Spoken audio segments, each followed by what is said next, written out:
کوکمون دو سول ره هست. سی اول برابر با سی انگلیسی در تیونر کوک شده.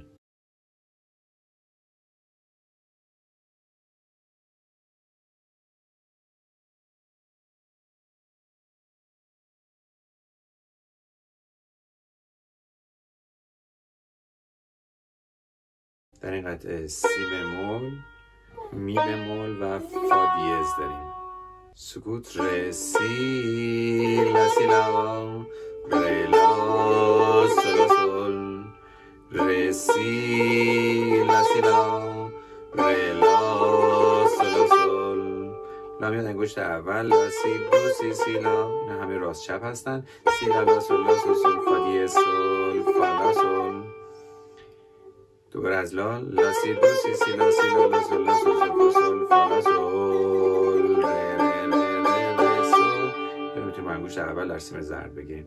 ر ر ر ر سول ر سی سی لا لا سول سول فا سول لا ر سی سی لا لا سول سول فا سول لا لا دو دو سی سی لا لا سول لا سی سی ر دو سی لا سی دو سی لا سول لا سی لا سول فا سول. دو لاشنگا راست چپ هستن. سی ر دو سی لا سی دو سی لا راست چپ راست راست راست سول لا سی لا سول فا سول ر ر ر سول ر ر دو سی دو ر دو سی ر ر دو سی دو ر دو سی دو دو سی لا سی دو سی لا سول لا سی لا سول فا سول سول لا سی لا سول فا سول ر ر ر سول.